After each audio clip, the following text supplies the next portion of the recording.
ফজরের নামাজ, গোসল ফরজ, প্রচন্ড ঠান্ডা, গরম পানির ব্যবস্থা নাই।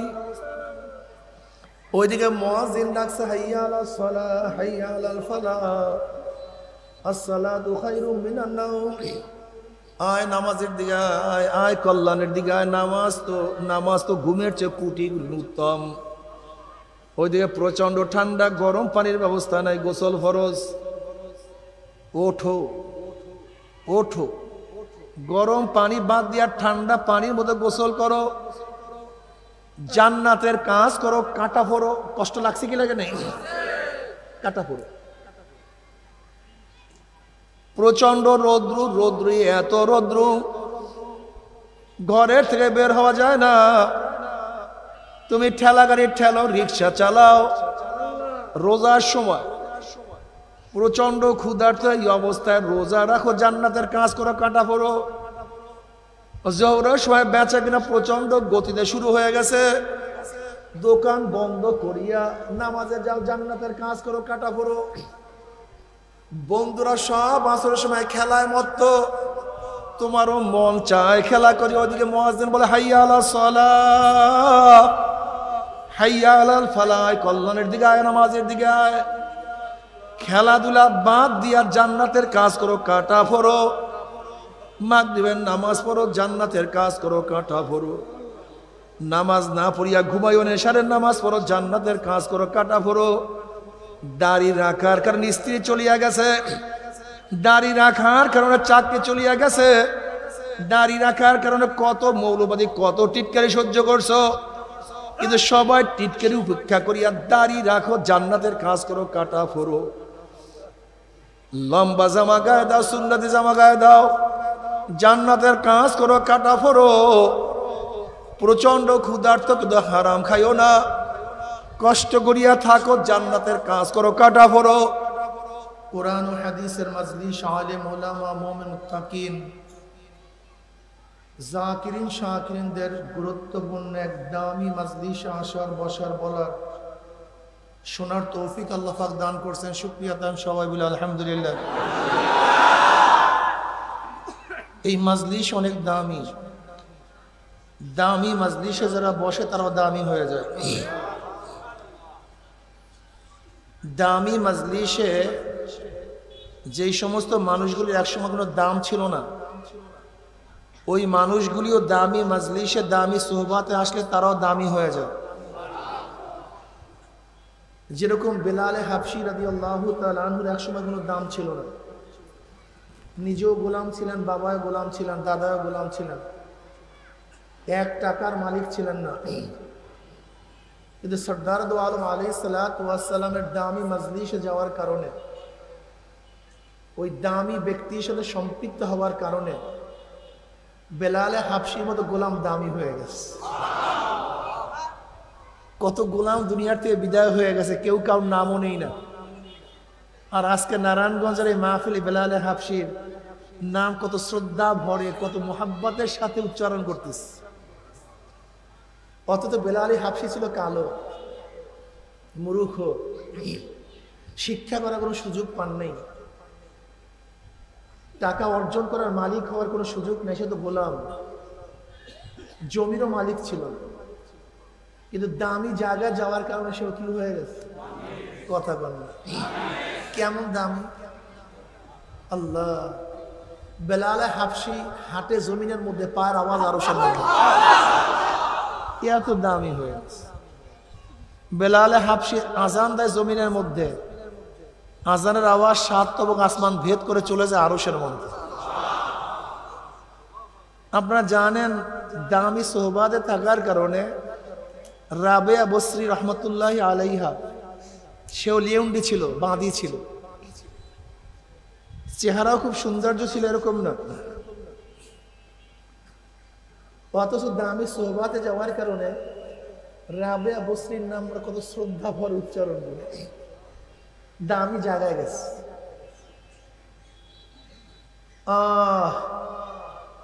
এরকম হাজারো মানুষ আছে যারা একসময় কোনো দামি ছিল না, কিন্তু দামি সোহবাতে যাওয়ার কারণে, জিকিরের মাজলিসে যাওয়ার কারণে, কোরআন ও হাদিসের মাজলিসে বসার কারণে হুমুল জুলাসা উল্লাহ ইয়াশকা জালিসুহুম, আল্লাহ পাক এই মাজলিসকে কেন্দ্র করে বলেন উশহিদুকুম আন্নী কাদ গাফারতু লাহুম, ফেরেশতারা মাজলিসের সমস্ত মানুষের গুনাহ আমি মাফ করে দিস। ইয়াকুলুল মালাকু মিনাল মালাইকাতি ফীহিম ফুলানুন লাইসা মিনহুম ইন্নামা জাআ লিহাজাতিন ইয়াকুলুল আযযা ওয়া জাল্লা হুমুল জুলাসা লা ইয়াশকা জালিসুহুম। এই মাজলিস কাউকে মাহরুম করে না। তবে মনে রাখতে হবে, টিউবওয়েল তো পানি দিবে, কিন্তু যার কাছে পাত্র আছে সেই কিন্তু পানি ধরতে পারবে। সুন্দর আওয়াজে তেলাওয়াত হবে, যেই ব্যক্তির কান আছে সে শুনতে পারবে। দামি আতরের ঘ্রাণ ওই ব্যক্তি পাবে যার নাক ভালো। সুন্দর জিনিস ওই ব্যক্তি দেখতে পারবে যার চক্ষু ঠিক আছে। ভালো খাদ্যের স্বাদ ওই ব্যক্তি উপভোগ করতে পারবে যে ব্যক্তির জিহ্বা আছে। কিন্তু যার চক্ষু অন্ধ হয়ে গেছে সে কিছুই দেখতে পারবে না, নাকি ভাই? তোমার জিহ্বার মধ্যে গোটা দুনিয়ার শ্রেষ্ঠ খাদ্য দেওয়া হয়েছে, তুমি স্বাদ পাও না কেন? খাদ্যের দোষ নাই, তোমার জিহ্বা নষ্ট। তোমার সামনে এত সুন্দর আওয়াজ, তুমি শোনো না কেন? আওয়াজের ত্রুটি নাই, তোমার কান বহেরা। গোটা দুনিয়ার শ্রেষ্ঠ ঘ্রাণ তোমার সামনে, তুমি পাও না কেন? ঘ্রাণের ত্রুটি নেই, তোমার নাক বন্ধ।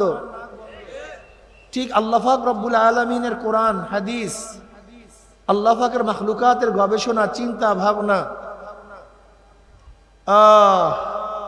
এত দামি দামি জিনিস, এত দামি দামি নসিহত। আল্লাযী খালাকা সাবআ সামাওয়াতিন তিবাকা মা তারা ফি খালকির রহমানি মিন তাফাউত ফারজি'ল বাসার হাল তারা মিন ফুতুর সুম্মা রজি'ল বাসারা কাররাতাইন ইয়ানকালিব ইলাইকাল বাসারু খাসিয়াও ওয়া হুয়া হাসিব। দেখ, সাতবক আসমান, সাতবক জমিন আমি মাওলা কিভাবে সৃষ্টি করেছি। আমি কিভাবে সৃষ্টি করেছি, দেখ তো কোনো ত্রুটি আছে কিনা। হাল তারা মিন ফুতুর, দেখ তো কোনো ত্রুটি আছে কিনা, যে এইভাবে সিটিং করলে ভালো হইতো, এইভাবে ফিটিং করলে ভালো হইতো, এইভাবে না হইলে ভালো হইতো, একটু উঁচা হইলে ভালো হইতো, একটু নিচু হইলে ভালো হইতো। দেখতো কোনো ত্রুটি, হাল তারা মিন ফুতুর, দেখতো কোনো ত্রুটি পাও কিনা, দেখতো। আবারও দেখ, সুম্মার ঝিল বাসারা, তোর চক্ষুকে আবারও ফিরা ত্রুটি খোঁজার জন্য। না, ত্রুটি পাবি না, বরং ত্রুটি খোঁজার জন্য চক্ষু উন্মোচন করলে লজ্জিত হইয়া চক্ষু ফিরে আসবে। কিন্তু আমার সৃষ্টির মধ্যে কোনো ভুল নেই, কোনো ত্রুটি নেই। কিন্তু তোমার আমার চক্ষু শুধু দেখে একটা আসমান।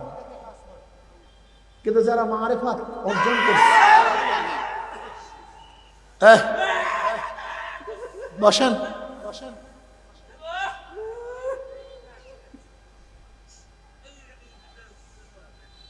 তাদের চক্ষু শুধু আসমান দেখে না। তুমি আমি সূর্য দেখি,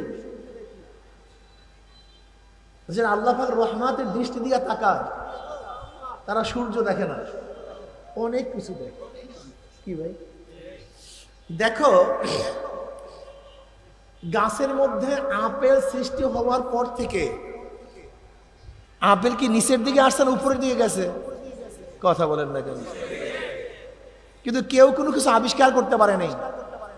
নিউটন যখন দেখছে আপেল কেন নিচের দিকে আসছে, আকর্ষণ বিকর্ষণ শক্তি আবিষ্কার করে ফেলছে। কি বুঝলেন? সবার চক্ষু এক না, সবার চক্ষু, ডাক্তারের চক্ষু আর তোমার আমার চক্ষু কিন্তু এক না। তোমার আমার চেহারা ডাক্তার দেখলেই বুঝতে পারে কোন রোগের জান ঢুকছে, কিন্তু তুমি আমি কিন্তু বুঝতে পারি না। যদিও চক্ষু বাহ্যিক দৃষ্টিতে এক, কিন্তু আসলে অরিজিনাল চক্ষু কিন্তু এক না। আল্লাহওয়ালাদের চক্ষু আর তোমার আমার চক্ষু তো এক না। আল্লাহওয়ালারা ফুলের দিকে তাকান, তারা মাওলার কুদরত নিয়ে গবেষণা করে, নাকি ভাই? हर गोल में तू है, रंग में तू है, वो में तू, हर जा तू, जिधर दिखता हो मैं तू ही तू है, तू ही तू है, তুই তো। তুমি আমি ফুল নেই, স্বাদ করি, ঘেরান দেখি, আনন্দ ফুর্তি করি, উপহার দেই, কিন্তু একদিনও চিন্তা করছে ফুলটা বানাইছে কিভাবে? এত ডিজাইনার, কোন ডিজাইন এই ফুলটা বানাইছে? এক এক ফুলের মধ্যে এত ডিজাইন কিভাবে সৃষ্টি করেছে? পাপড়ির মধ্যে এত ডিজাইনের রং কিভাবে লাগাইছে? আবার এই পাপড়ির মধ্যে ঘেরান কিভাবে ঢুকেছে? তুমি আমি ঘেরান নিছি, চিন্তা করি না, কথাটা বুঝাতে পারি না। কিন্তু গবেষকরা যারা আল্লাহওয়ালা, আল্লাযীনা ইয়াযকুরুনাল্লাহা কিয়ামান ওয়া কুউদান ওয়া আলা যুনুবিহিম ওয়া ইয়াতাফাক্কারুনা ফি খালকিস সামাওয়াতি ওয়াল আরদ রব্বানা মা খালাকতা হাযা বাতিলান সুবহানাকা ফাকিনা আযাবান নার। তুমি আমি শুধু দেখি আসমান জমিন, তারকা, গাছপালা, তরু লতা, কিন্তু আল্লাহওয়ালার মধ্যে কত যে ফিকির, কত চিন্তা, কত ভাবনা, কত দর্শন। তার এই সমস্ত ফিকিরের মাধ্যমে আল্লাহকে পায়। এখানে যারা আছেন আমার মুরব্বী যুবক বাবারা, দেখেন সৃষ্টি লগ্ন থেকে আল্লাহ দুইটা গ্রুপ করছেন। কয়টা গ্রুপ? সৃষ্টি লগ্ন থেকে আল্লাহ দুইটা গ্রুপ করছেন, এবং দুইজনকে শত্রু বানায় দিছে। আদম শয়তান। আদমের শত্রুকে, শয়তানের শত্রুকে, এই শুরু একের প্রথম থেকে। এই ডিজাইনটা মনে রাখবেন মাথার মধ্যে। প্রথম থেকে ডিজাইনই করছেন নেগেটিভ পজিটিভ। আদম শয়তান, কারণ আল্লাহ শুধু আদমকে বানাইতে পারতেন না, শয়তানের দরকারটা কি ছিল? কিন্তু ডিজাইনার সেই ডিজাইন করেন না, ডিজাইনটাই করছেন এইভাবে, একদল তার পক্ষে, একদল তার বিপক্ষে, নাহলে জমে না। মিয়া পক্ষে বিপক্ষে না থাকলে কোনো কিছুই জমে না, নেগেটিভ পজিটিভ না থাকলে কিছুই হয় না। আল্লাহ পাক রব্বুল আলামিন তো স্রষ্টা, সে তো গোটা মাখলুকের ডিজাইন করছেন নাকি ভাই? কিভাবে কি সৃষ্টি করবেন? তা আল্লাহ পাক সূচনাতেই আদম শয়তান একজন আরেকজনের কি দুশমন। তার মানে আদমের গ্রুপও থাকবে, কথা কয় না, আদমের গ্রুপও থাকবে, শয়তানের গ্রুপও। বাস এই উসুলটা মনে রাখেন, এই মূলনীতি মনে রাখেন। হসপিটাল আছে কি নাই? সেখানে রুগী নাই, আপনার যান না কেন? জেলখানা নাই নারায়ণগঞ্জে, আসামি নাই, আপনি যান না কেন? দেখেন জেলখানা আছে, সেখানে মানুষ আছে, কিন্তু আমি যাইতে চাই না। হসপিটাল আছে, সেখানে মানুষ থাকবে, কিন্তু আমি অসুস্থ হতে চাই না। শয়তানের গ্রুপে লোক থাকবে, কিন্তু আমি সেই গ্রুপে থাকতে চাই না। থাকবে না কেন? মূর্খ শিক্ষিত, মূর্খ নাই, মূর্খের গ্রুপে লোক নাই, আমি থাকতে চাই না।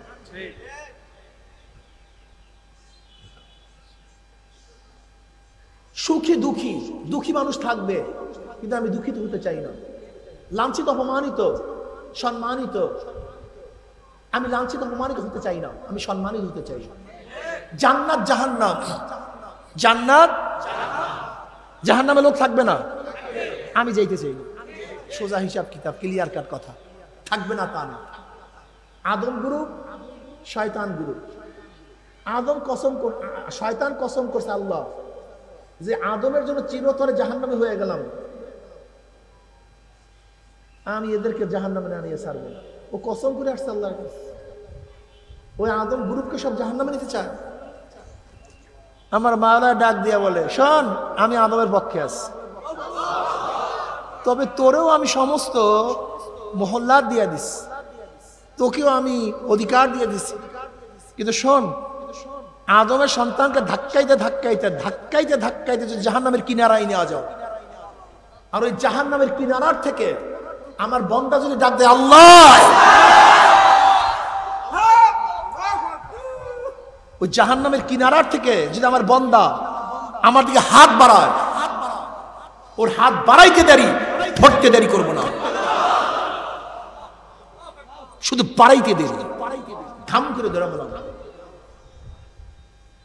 যুবক বাবারা খুব ভালো মতো বুঝবা, জেলখানায় লোক আছে, বালাখানায় লোক আছে, জেলখানায় যাও না, বালাখানায় থাকার চেষ্টা করো। তবে মনে রাখতে হবে, বালাখানায় থাকতে কষ্ট লাগে, জেলখানায় যাইতে কষ্ট হয় না। জেলখানায় যাইতে চান, যদি যাইতে চান সহজ পদ্ধতি, মেজাজ খারাপ একজনের মাথার মধ্যে একটা বাড়ি দিয়ে দেন। মেজাজ খারাপ একজনের মাথার মধ্যে একটা বাড়ি দিয়ে দেন, আপনার জেলখানায় যেতে হবে না। পুলিশ, সিআইডি, ডিবি, এনএসআই, গোটা প্রশাসন আপনার পিছনে লাগছে। আপনি কোথায় আছেন? খুইজা ধইরা মামলা নিজেরা দিয়া, তোমার মামলা দেওয়ার দরকার নেই, ওই গোটা প্রশাসন মামলা টামলা সব কিছু দিয়ে তারপর তোমাকে জেলখানায় ঢুকিয়ে দেবে, কোনো টেনশন নাই। ময়লার মধ্যে পোকা অর্জন করতে কষ্ট লাগে না, ভালো জিনিস অর্জন করতে কষ্ট লাগে। জঙ্গল হওয়ার জন্য কষ্টের প্রয়োজন নেই, সারের প্রয়োজন নেই, চাষের প্রয়োজন নেই, কিন্তু ফসল ফলাতে সাধনা। মূর্খ থাকতে কোনো কষ্টের প্রয়োজন নেই, থাকো না পড়লেই বাস মূর্খ হয়ে যাবা। কিন্তু শিক্ষিত হইতে গেলে সাধনার দরকার হয়। এই খোলা আকাশের নিচে থাকলে কোনো টেনশনের দরকার নেই, চেষ্টার দরকার নেই, কিন্তু এই বিল্ডিং এর মধ্যে উঠলে, এসির মধ্যে থাকতে গেলে সাধনার দরকার আছে। কথা বলে না কেন? দুই পায়ে হাঁটতে চেষ্টার দরকার নাই, কিন্তু পাঁচর গাড়িতে চড়তে কথা সাধনার প্রয়োজন, সাধনার প্রয়োজন আছে। জাহান্নামে যদি যাইতে চাও কোনো চেষ্টার দরকার নেই, কোনো সাধনার দরকার নাই। ঘুমাও, নামাজ পড়ার মনে চায় না, ঘুমাও। রোজা রাখতে মনে চায় না, সারো। পর্দা করতে মনে চায় না, বেপর্দা হও। মদ পান করতে মনে চায়, খাও। গাঁজা খাইতে মনে চায়, টানো। সুদ খাইতে মনে চায়, খা, মনে যা চায় করো। একেবারে ফেরেশতারা তোমাকে ধইরা বাইন দিয়া তারপর জাহান্নামে নিয়ে যাবে। কিন্তু জান্নাতে যাইতে গেলে কি লাগবে না কি জানি, কি জানি কি, হ্যাঁ, বালাখানা উঠতে কি লাগবে না যে ভাই, পাঁচরো গাড়িতে চললে কি লাগবে না, এই সাতার পাঁচরো গাড়ি আর দুনিয়ার ইট সুরকির বাড়ির মধ্যে উঠতে এত সাধনা করো। আর আল্লাহ পাক যাকে ছোট একটা জান্নাত দিবে, সেই জান্নাত দুনিয়ার চেয়ে 10 গুণ বড় হয়ে যাবে। একটা মজার হাদিস শুনি। আল্লাহ পাক রব্বুল আলামিন জান্নাত সৃষ্টি করার পরে জিবরাইলকে বললেন, যাও জিবরাইল আমার জান্নাতখানা দেখে আসো তো, দেখো তো কেমন বানাইলাম, পছন্দ হইল কিনা, দাও দেখে আসো। জিবরাইলকে বললেন, কে বললেন? আল্লাহ পাক বললেন। জিবরাইল আলাইহিস সালাত এক একটা পাংখা বাড়িতে 500 বছর সফর করতে পারেন। এই মানবেন ধম, আলোর বর্ষের চেয়ে বেশি চলতে পারেন তিনি, আলোর গতির চেয়ে ধাম, কোনো সময় নেই। এরকম 500 বছর পর্যন্ত সফর করিয়াও জান্নাত দেখিয়া শেষ করতে পারেন। এবার আসি রিপোর্ট পেশ করে। আল্লাহ বলেন, কেমন দেখলা জান্নাত? বলে, মাওলা হে, এত সুন্দর জান্নাত বানাইছো। আরে আল্লাহ, এই জান্নাতের সংবাদ যদি তোমার বান্দা বান্দি কোন রকমের কানে শুনতে পারে, জীবন যাবে, সব কিছু যাবে, কিন্তু জান্নাতে না আসিয়া কেউ ছাড়বে না। এত সুন্দর জান্নাত। নবী আলাইহিস সালাতু কি বলেছেন জান্নাত সম্পর্কে? জান্নাত এত সুন্দর, যাকে কোনোদিন চোখেও দেখে নাই, কানেও শোনে নাই, অন্তরে অনুভবও করতে পারে নাই, কল্পনাও করতে পারে না এরকম হতে পারে। জান্নাত তার চেয়েও সুন্দর। এবার আল্লাহ পাক রব্বুল জিবরাইলকে বলে, যাও জিবরাইল আমার জাহান্নাম দেখে আসো, ওইটা কেমন বানাইলাম। জিবরাইল আলাইহিস সালাত 500 বছর সফর করতে পারে, জাহান্নাম দেখিয়া শেষ করতে পারেনি। এবার রিপোর্ট, বলে কেমন দেখলো? বলে, আল্লাহ এটা বানাইছেন কেন? তো মারা খুবই কঠিন, এই বানাইছেন কেন আপনি? এখানে কি যাবে? আপনার বান্দা বান্দি যদি জাহান্নামের পথে একটু কানে শুনতে পারে, জীবন যাবে, কিন্তু জাহান্নামে কেউ ঢুকবে না। এখানে কোনো মানুষ থাকতে পারবে না, এটা সম্ভব না। এত আযাব, এত কঠিন। এবার আল্লাহ পাক রব্বুল আলামিন বলেন, যাও জিবরাইল আমার জান্নাত জাহান্নাম উভয়খানে ঘুরিয়ে দিয়ে দেখিয়ে আস, উভয়টা একবার চক্কর দিয়ে আসো। এবার জিবরাইল আলাইহিস সালাত, এই হাদিসটা মনে রাখবেন, জীবনের পথ চলতে সহজ হবে। এবার জিবরাইল আলাইহিস সালাতু জান্নাতের পাশে যখন গেছেন, দেখেন চারো পাশে কাঁটার বেড়া। কিসের বেড়া? কাঁটার বেড়া। জিবরিল আলাইহিস সালাতু মন খুব খারাপ হয়ে গেছে। আর জাহান্নামের চারপাশে এত সুন্দর ফুলের বাগান, এত আকর্ষণীয়, এত শোভনীয়, ওখানে একবার কেউ ঢুকলে সহজে আর বের হতে পারবে না। জিবরিলের মন খুবই খারাপ। আয়েশা বলতেছে, জিবরাইল আলাইহিস সালাতু ওয়াস সালাম রিপোর্ট পেশ করবে, আল্লাহ তুমি জান্নাতের চারপাশে যেভাবে কাঁটার বেড়া দিয়েছো, আমার ভয় লাগতেছে, আমার খুবই ভয় লাগতেছে, আমার আশঙ্কা হইতেছে তোমার বন্দারা যখন জান্নাতে ঢুকতে যাবে ওই কাঁটার আঘাত খেয়ে আবার ফিরিয়ে না আস, আমার ভয় লাগতেছে। আর তুমি জাহান্নামের চারপাশে যেইভাবে ফুলের বাগান, আকর্ষণীয় বাগান সৃষ্টি করছো, আমার ভয় লাগে একবার যদি বাগানের মধ্যে কেউ ঢুকে যায় আর ফুল তুলতে তুলতে না আবার জাহান্নামে পড়িয়া যায়, আমার ভয় লাগতেছে। জান্নাতে ঢুকতে গেলে কিসের আঘাত খেতে হবে? আর জাহান্নামে ঢুকলে ফুলের বাগান। এইটা মনে রাখি, এইটা মনে রাখি। ফজরের নামাজ, গোসল ফরজ, প্রচন্ড ঠান্ডা, গরম পানির ব্যবস্থা নাই। ওইদিকে মুয়াজ্জিন ডাকছে, হাইয়া আলাস সালাহ, হাইয়া আলাল ফালাহ, আসসালাতু খায়রুম মিনান নাওম। আয় নামাজের দিকে আয়, আয় কল্যাণের দিকে আয়। নামাজ তো ঘুমের চেয়ে কোটি গুণ উত্তম। ওইদিকে প্রচন্ড ঠান্ডা, গরম পানির ব্যবস্থা নাই, গোসল ফরজ। ওঠো ওঠো, গরম পানি বাদ দিয়ে ঠান্ডা পানির মধ্যে গোসল করো, জান্নাতের কাজ করো, কাঁটা ফোড়ো। কষ্ট লাগছে কি লাগে? নেই, কাঁটা ফোড়ো। প্রচন্ড রৌদ্র, এত রৌদ্র ঘরের থেকে বের হওয়া যায় না। তুমি ঠেলা গাড়ি ঠেলো, রিক্সা চালাও, রোজার সময় প্রচন্ড ক্ষুধার্ত এই অবস্থায় রোজা রাখো, জান্নাতের কাজ করো, কাঁটা ফোড়ো। জোহরের সময় বেচা কিনা প্রচন্ড গতিতে শুরু হয়ে গেছে, দোকান বন্ধ করিয়া নামাজে যাও, জান্নাতের কাজ করো, কাঁটা ফোড়ো। বন্ধুরা সব আসরের সময় খেলায় মত্ত, তোমারও মন চায় খেলা করি। ওদিকে মুয়াজ্জিন বলে, হাইয়া আলাস সালাহ, হাইয়া আলাল ফালাহ, কল্যাণের দিকে আয়, নামাজের দিকে আয়। খেলাধুলা বাদ দিয়া জান্নাতের কাজ করো, কাঁটা ফোড়ো। মাগরিবের নামাজ পড়ো, জান্নাতের কাজ করো, কাঁটা ফোড়ো। নামাজ না পড়িয়া ঘুমাইও, নেশারের নামাজ পড়ো, জান্নাতের কাজ করো, কাঁটা ফোড়ো। দাড়ি রাখার কারণে স্ত্রী চলিয়া গেছে, দাড়ি রাখার কারণে চাকরি চলিয়া গেছে, দাড়ি রাখার কারণে কত মৌলবাদী, কত টিটকারি সহ্য করছো, কিন্তু সবাই টিটকারি উপেক্ষা করিয়া দাড়ি রাখো, জান্নাতের কাজ করো, কাঁটা ফোড়ো।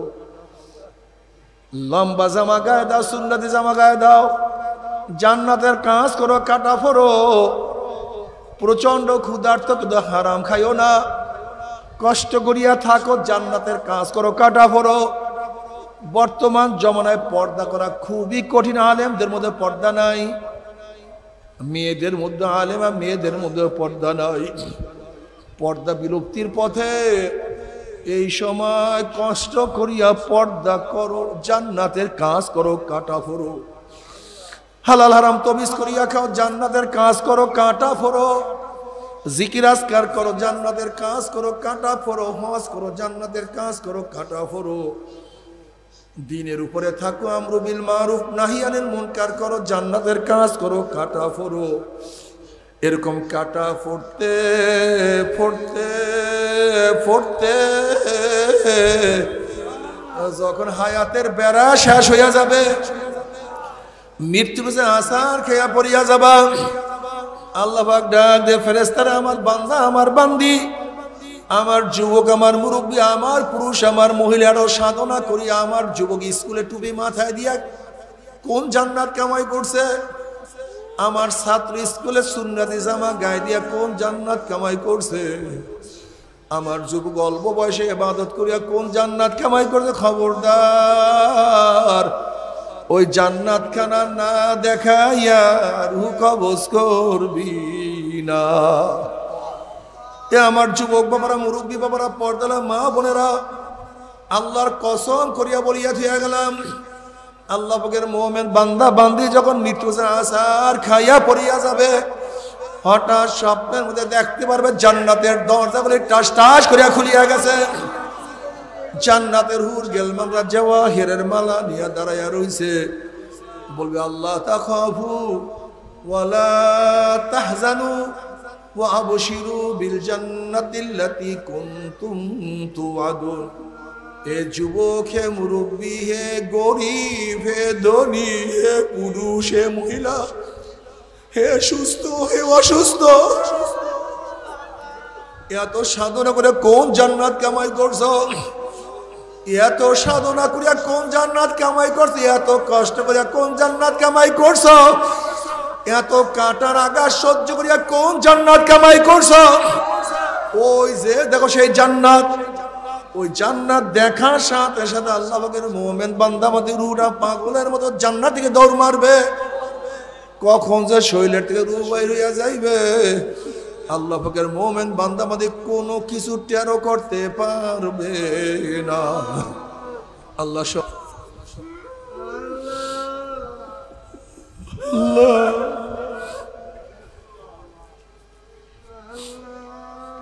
নবী আলাইহিস সালাতু ওয়াস সালাম ফরমান, হে আমার বান্দা বান্দা, হে আমার উম্মতেরা, যখন জান্নাতের সুসংবাদ শোনো, 2 ফোঁটা চোখের পানি ফালাইয়া দিয়ে আল্লাহর কাছে দোয়া করো, মাওলা হে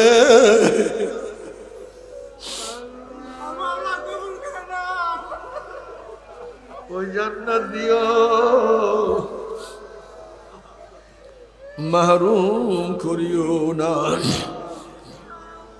কিন্তু আমার বাবারা, আমার মা বোনেরা, ফজরের সময় গোসল ফরজ, মুয়াজ্জিন ডাক দিছে, কিন্তু তুমি গোসল করিও না, উযু করিও না, নামাজেও যাইও না, ল্যাপ ভালো মতো মাথায় দিয়া ঘুমাও, আরাম করো, জাহান্নামের কাম করো, ফুল তোলো, জোহরের নামাজ পড়িও না, ব্যবসা বাণিজ্য করো, বিভিন্ন কাজে লিপ্ত থাকো, জাহান্নামের কাজ করো, ফুল তোলো, আসরের নামাজ বাদ দিয়া খেলাধুলা করো, আনন্দ ফুর্তি করো, জাহান্নামের কাজ করো, ফুল তোলো, মাগরিবের নামাজ পড়িও না, জাহান্নামের কাজ করো, ফুল তোলো, এশার নামাজ না পড়িয়া ঘুমাও, জাহান্নামের কাজ করো, ফুল তোলো।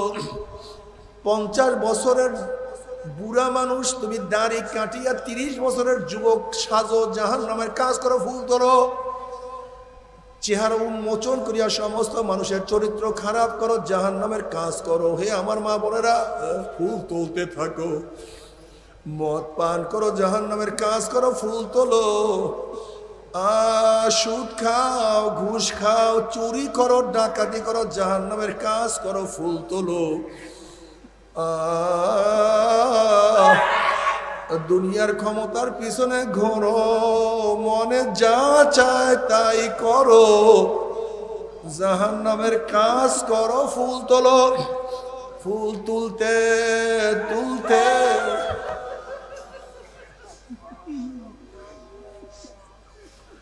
ফুল তুলতে তুলতে হায়াতের বেড়া যখন শেষ হয়ে যাবে,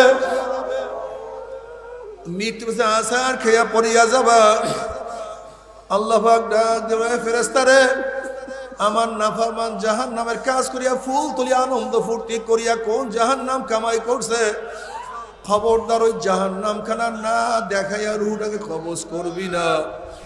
আল্লাহর কসম করিয়া বলিয়া থুইয়া গেলাম, এই যুবক বাবারা, ও মুরব্বীরা, ও আমার পর্দার মা বোনেরা, ওই নাফরমান বদমাশ বেঈমান হঠাৎ স্বপ্নের মধ্যে দেখতে পারবে জাহান্নামের দরজাগুলি টাস টাস করিয়া খুলিয়া গেছে, জাহান্নামের আগুন দাউ দাউ ধাউ দাউ আহা শো শো আওয়াজ করিয়া জ্বলতে আছে।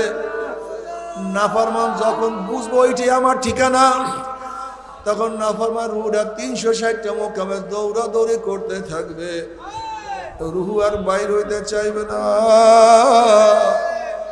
করুণ দৃষ্টিতে রুহটা আজরাইলের তাকায় বলে, ভাই আজরাইল, আমি তো বুঝতেই পারি নাই, আমার বয়স তো মাত্র 16, আমার বয়স তো মাত্র 18, আমি তো মাত্র ছাত্র, আমি বুঝতেই পারি না ছাত্র জীবনেই তুমি আমার সামনে হাজির হয়ে যাবা। ভাই আজরাইল মাত্র বিবাহ করছে, বুঝতেই পারি না এত শীঘ্রই আমার মৃত্যু হবে। ভাই আজরাইল আমার নবজাত শিশু, জানি না এদেরকে কে খাওয়াইবে।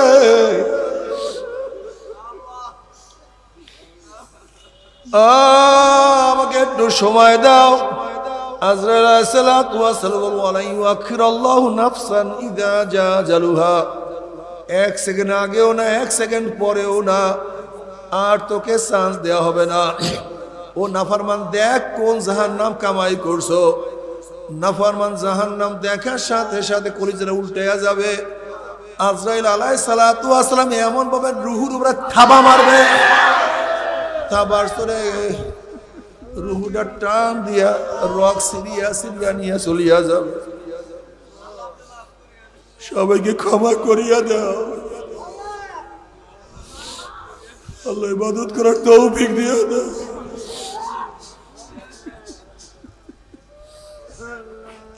আল্লাহ গুনাহ থেকে বাঁচিয়ে থাকার তৌফিক দিয়া দাও।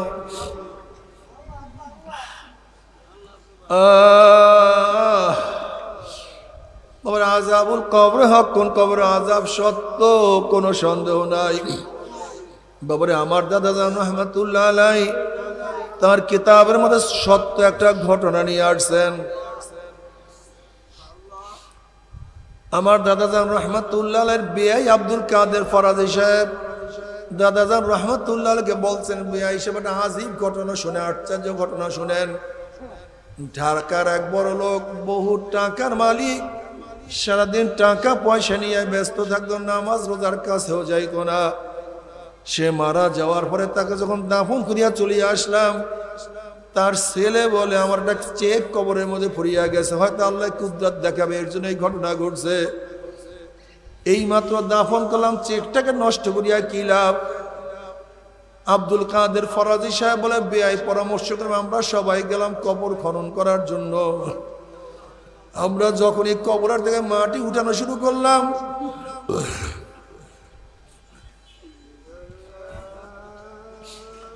হঠাৎ কবরের থেকে ধোঁয়া বাইর হওয়া শুরু হয়ে গেছে। আমরা চিন্তা করলাম এগুলি কিছু না, হয়তো গ্যাস ফরম বন্য কিছু হয়েছে। আব্দুল কাদের ফরাজি সাহেব বলে, বেআই সাহেব যখন আমরা বাঁশ উঠাইলাম, ধোঁয়া পরিষ্কার হয়ে গেল। হঠাৎ লাশের দিকে তাকাইয়া দিকে লাশের জিভটা নিয়ে স্থান ঝুলাইয়া ফেলাইছে, হাত পা ভাঙ্গে একত্রিত করিয়া ফেলাইছে। আগুনের গরমে চেহারা পুড়িয়া শুয়ারের মতো কালো হয়ে গেছে। এই অবস্থা দেখে আমরা চিন্তান দিয়ে সব বেহুশ হইয়া পড়িয়া গেছি। 10-15 দিন পর্যন্ত খানা পিনাও ঠিক মতো করতে পারি না। বাবারে, ও বাবা, ও আমার মা,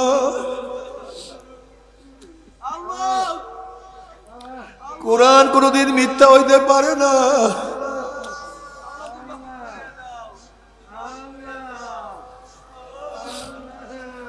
হাদিস কোনদিন মিথ্যা হইতে পারে না। আল্লাহর ওলিরা কোনদিন মিথ্যা কথা বলতে পারে না। বাবা কেন বুঝো না? আজকে দুনিয়ার পরীক্ষায় একবার ফেল করলে বারবার পরীক্ষা দিয়ে পাস করার আশা করা যায়।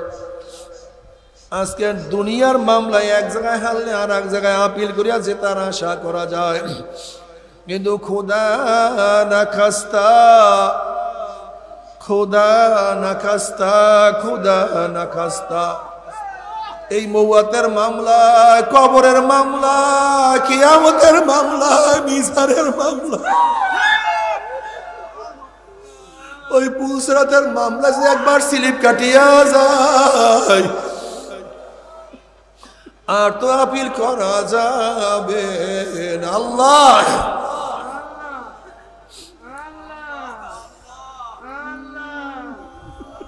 বাবারে, আল্লাহ না করুক, আল্লাহ না করুক, জাহান্নামের ফয়সালা হইয়া যায়। যদি জাহান্নামের ফয়সালা হইয়া যায়, তুমি কি জানো জাহান্নামের লোকের অবস্থাটা কি হবে? জাহান্নাম লোকের ঘর হবে আগুনের, জাহান্নামী লোকের খাট হবে আগুনের, তাদের ল্যাব হবে আগুনের, তাদের পোশাক হবে আগুনের, তাদের খাদ্য হবে আগুনের, তাদের পানি হবে আগুনের।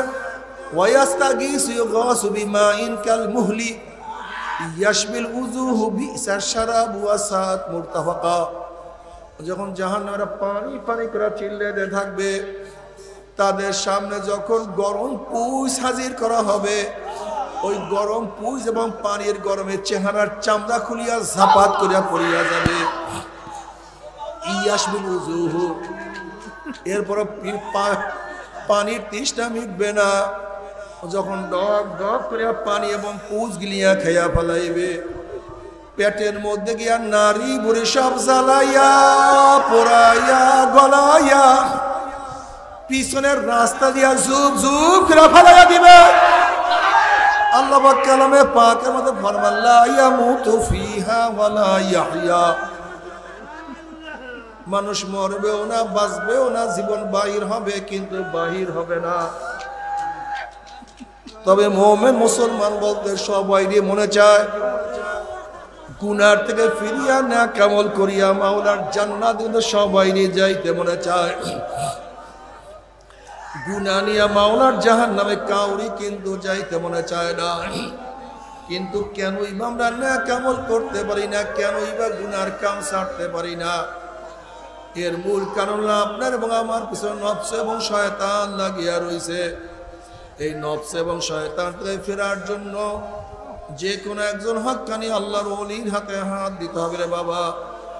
খবরদার, বর্তমান জমানা পীর মুরিদের নামে ভেজাল, ব্যবসা, দলাদলি, হিংসা, হাসাদে পরিণত হয়ে গেছে। সমস্ত আল্লাহর ওলির একমত, যেই পীরের 5 জন মুরিদের মধ্যে কমপক্ষে 3 জনকে দেখবেন আলহামদুলিল্লাহ সুন্নাত মাহফুজ আমল আখলাক মজবুত হয়ে যাইতে আছে, গুনার কাম ছাড়তে আছে, নেকের আমল ধরতে আছে, কলব নরম হইয়া চোখে পানি আসতে আছে। বিনিগ্রতর নাম কি, ফলে পরিচয়। আমি চরমনায় বুঝি না, চরমনার দাওয়াত, প্রশংসা, প্রচার প্রসার করার জন্য আসিনি রে বাবা। চরমনায় যাওয়ার তোমার কোনো দরকার নাই, কোনো দরকার নাই, কোনো দরকার নাই। তুমি যার কাছে গিয়া পারো গুনার কাম সারো, নেকের আমল ধরো, কলব নরম করিয়া চোখে পানি নিয়া মাওলার কবরে যাইও। যেরকম দুনিয়ার ঘরে আগুন লাগলে পানি সারা নিবানো যায় না, ঠিক তদ্রুপ তোমার এবং আমার গুনার দ্বারা যেই জাহান্নামের আগুন জ্বলিয়া রয়েছে, চোখের পানি অসারা করে জাহান্নামের আগুন নিবানো সম্ভব না। কাজে আমার জন্য দোয়া চাই, আমিও দোয়া করি। সবাই সবার জন্য প্রাণ খুলিয়া দোয়া করো, যেন কিয়ামতের ময়দানে গলাগলি বাঁধিয়া মাওলা একসাথে জান্নাতে যাওয়ার তৌফিক দিয়া দেয়। আল্লাহুম্মা আমিন। ও আমার পর্দালে মা বোনেরা, 2 হাত তুলিয়া মাওলার দরবারে কান্দো, মাওলার কাছে মাফ চাও।